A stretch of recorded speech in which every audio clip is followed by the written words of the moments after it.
做咗8年，我發現華為全屋智能最貴嘅地方，你喺展廳嗰度根本係睇唔到嘅。你入到展廳睇到嘅係靚嘅面板、大屏幕、自動開燈，但呢啲嘢其他品牌都有。真正貴嘅係藏喺牆入邊、藏喺主機入邊、藏喺合同入邊，3樣你簽單之前基本係唔會問到嘅嘢。今日我逐樣同你講清楚。你買華為其實就唔係買設備，你買嘅係以後唔需要返工或者係售後無憂嘅權利。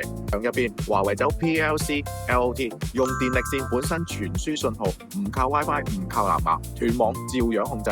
後期唔使拆牆補線，普通品牌冇呢層，出事就要揾售後。主機入邊專屬智能主機，唔係普通路由器，幾百個設備接入同時在線唔卡頓。我見過好多客戶用普通嘅品牌，超過30個就開始甩線，係真實發生過事啊！合同入邊，華為認證服務商設計、施工、調試、售後一條線，工時已經包埋喺個報價入邊。你以為貴咗，其實係華為已經幫你鎖死咗售後嘅責任，出事有人負責。以前你睇報價淨係睇面板同開關，而家你知道真正值錢嘅其實係喺個系統度默默咁跑，你完全唔需要理佢。你屋企目前係邊種戶型？評論區話我知，我幫你分析下適唔適合做華為。